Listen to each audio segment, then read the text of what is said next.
প্রিয় বন্ধুরা, এই ড্রামাটা দেখলে তোমরা বলতে বাধ্য হবে, ওয়াও, ড্রামাটা দারুণ ছিল। ড্রামার শুরুতে আমরা সিঞ্জুকে দেখতে পাই। সে মেয়ে হলেও তার চুলগুলো খুব ছোট ছোট, পুরো টমবয়দের মতো। সিঞ্জু ছেলে হয়ে স্কুলে কেন আসে, এর পিছনে অনেক বড় একটা কারণ আছে। সিঞ্জু যখন স্কুলে যায় তখন কয়েকটা বুলি গার্ল তাকে মিউজিক ক্লাসে যেতে দেয় না। বুলি গার্লদের লিডার ইয়াংশি সিঞ্জুকে বলতে থাকে, কাল তুমি ওই হ্যান্ডসাম ছেলের সাথে কি করছিলে? সিঞ্জু বলে, আমি তো ওর সাথে মিউজিক লিখছিলাম, আর কিছু না। এটা শুনে ইয়াংশি বলে, তোর এত বড় সাহস! আর এটা বলে সে সিঞ্জুকে চড় মারে আর সিঁড়ি থেকে ফেলে দেয়। সিঁড়ি থেকে পড়ে সিঞ্জুর বাঁচা মুশকিল। আর এটা দেখে বুলি গ্যাংগুলো সেখান থেকে পালিয়ে যায়। ঠিক সেই সময় অন্যদিকে দুই বান্ধবী ঝগড়া করছিল। ঠিক তখনই একটা বান্ধবী আরেকটা বান্ধবীকে ছাদ থেকে ফেলে দেয়। ছাদ থেকে পড়ে সেই বান্ধবীর সাথে সাথে মরে যায়। আর তার আত্মা যায় সিঞ্জুর শরীরে। সিঞ্জুর যখন জ্ঞান ফিরে তখন সেই মেয়েটার আত্মা বলতে থাকে, আরে, আমি ছেলেদের শরীরে কি করে আসলাম? আর এরপরে ভালো করে চেক করে বলে, বাহ, বাঁচা গেল, মেয়েই আছি। ওই মেয়েটার আত্মা বুঝে যায় সে একটা মেয়ের শরীরে এসেছে, কিন্তু সেই মেয়েটি ছেলে ছেলে থাকে। অন্যদিকে মিউজিক ক্লাসে নিয়াংশে ভাব থাকে যে সিঞ্জু এতক্ষণে মরে গেছে। ঠিক তখনই সেখানে সিঞ্জু চলে আসে। সিঞ্জুকে দেখে তো বুলি গ্যাং আর তার শত্রুরা অবাক। সিঞ্জুকে দেখে বোঝা যাচ্ছে সে এখন আগের মতো আর দুর্বল আর ভীত নেই। তার মধ্যে অনেক কনফিডেন্স, কারণ তার মধ্যে অন্য একটা মেয়ের আত্মা। আর এখানে আমরা জানতে পারি সিঞ্জু আসলে এরকম ছোট ছোট চুল একদম কাটতে চায়নি। তার মা ছোটবেলায় জোর করে এইভাবে চুল কেটে দিয়েছে আর তাকে টম্বায় সাজিয়ে স্কুলে পাঠায়। সিঞ্জু তো ছোটবেলা থেকে ইচ্ছে ছিল সে মেয়েদের মতো সাজুগুজু করবে আর তার বড় বোনের মতো হবে। এরপরে দেখি টম্ব হয়ে স্কুলে আসার কারণে সব মেয়েরা তাকে নিয়ে মজা করত। সত্যি বলতে সিঞ্জু এতদিন সবার কাছে হাসির পাত্র হয়েই ছিল। এটা ছিল সিঞ্জুর অতীতের কাহিনী। এখন চলে আসি বর্তমানে।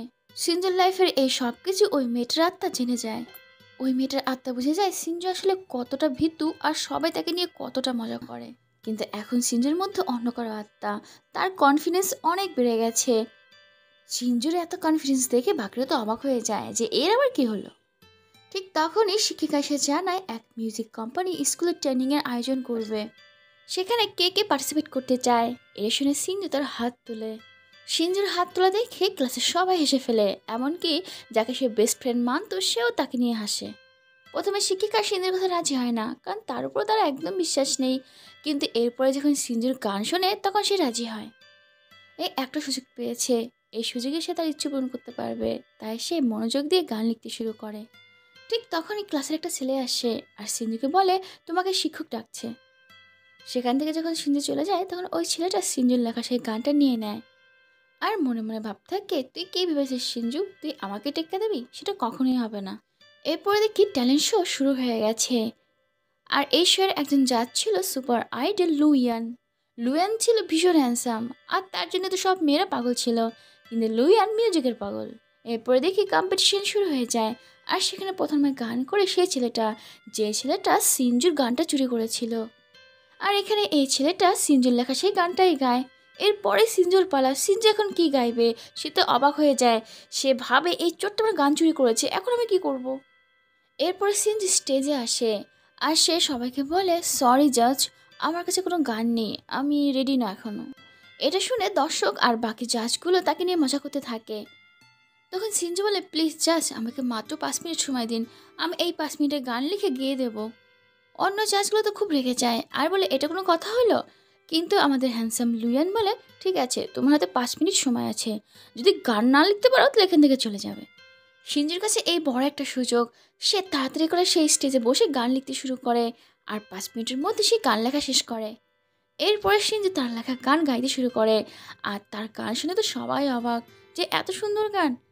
অন্যদিকে লুইয়ান, সে তো সিঞ্জুর গানের প্রেমে পড়ে যায়। কিন্তু আমাদের হ্যান্ডসাম লুইয়ান জানে এই একটা ছেলে। সিনজু প্রথম রাউন্ডে পাশ করে যায়। এরপরে সেকেন্ড রাউন্ড। সিনজু যদি এই কম্পিটিশন জিতে যায় তাহলে সে ছেলেদের গানের গ্রুপে সদস্য হতে পারবে। অন্যদিকে ওই বদমাশ ছেলেটা যখন জানতে পারে সিনজু চান্স পেয়েছে, সে তো রাগে ফায়ার হয়ে যায়। সিনজু তো ওই ছেলেটাকে গিয়ে অনেক কথা শোনায়, যে দেখলি কি হলো। ঠিক তখনই সেখানে লুয়েন চলে আসে। আর সেও জেনে যায় এই বদমাশ ছেলেটা কি করেছে। লুয়েন ওই ছেলেটাকে বলে যে অন্যের গান চুরি করে তাদেরকে আমি একদম পছন্দ করি না। আর হ্যাঁ সিনজু, তুমি খুব ভালো গান করেছো, আশা করি সেকেন্ড রাউন্ডে ভালো করবে। সিনজু মাথা নাড়িয়ে বলে, হ্যাঁ অবশ্যই। লুইয়ানের কথা শুনে তো সিনজুর কনফিডেন্স আরও বেড়ে যায়। এরপর সিনজি যখন বাথরুম থেকে বেরোচ্ছিল তখন একটা বয়স্ক মহিলা সিনজিকে ধরে খুব মারে আর বলতে থাকে, এই ছোকরা তুই মেয়েদের বাথরুমে কি করছিস? তখন সিনজি বলতে থাকে, আন্টি আন্টি আন্টি মেরো না, আমি ছেলে না আমি মেয়ে, হাত দিয়ে দেখো। আর যখন ওই মহিলা বুঝতে পারে তখন সে বলতে থাকে, আজকের দিনে ছেলে মেয়েদের কি হয়েছে, মেয়ে হয়েও ছেলে সাথে বসে আছে, কি অদ্ভুত ছি। সেকেন্ড রাউন্ড শুরু হয়ে যাবে, সিন্ধুর হাতে একদম সময় নেই। সে যখন যাচ্ছিল ঠিক তখনই ওই বয়স্ক মহিলা সিনজিকে ডাকে। সিনজিকে বলতে থাকে, ও মেয়ে শোনো, আমার না সুগার খুব লো হয়ে গেছে, তোমার কাছে কি কোনো মিষ্টি চকলেট আছে? আমার শরীর ভীষণ খারাপ করছে।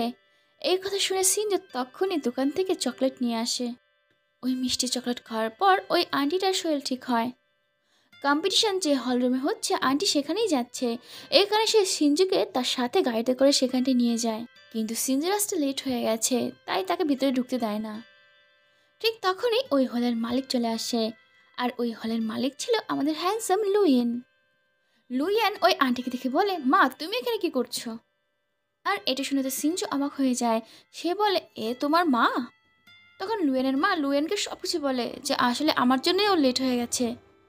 সব কিছু শুনে লুইয়া সিনজুকে ভিতরে যাওয়ার পারমিশন দেয়, কিন্তু সিনজু যাওয়ার আগে সে আন্টিকে এক সাইডে নিয়ে বলে, প্লিজ আন্টি আমার ব্যাপারে কাউকে বলবেন না, যদি সবাই জানতে পারে আমি মেয়ে তাহলে আমাকে ডিসকোয়ালিফাই করে দেবে।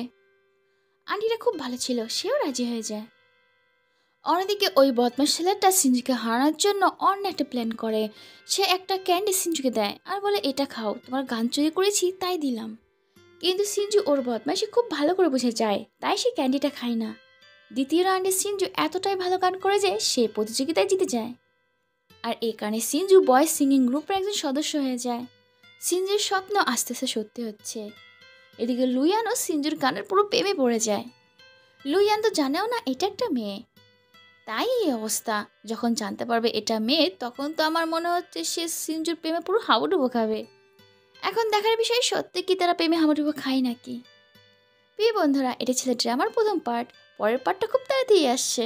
প্রিয় বন্ধুরা, এই ভিডিও আমি একাই অনেক কষ্ট করে বানাই, তাই প্লিজ একটা লাইক আর কমেন্ট করে দিও। আর যদি সাবস্ক্রাইব না করে থাকো তাহলে সাবস্ক্রাইবটাও করে দিও।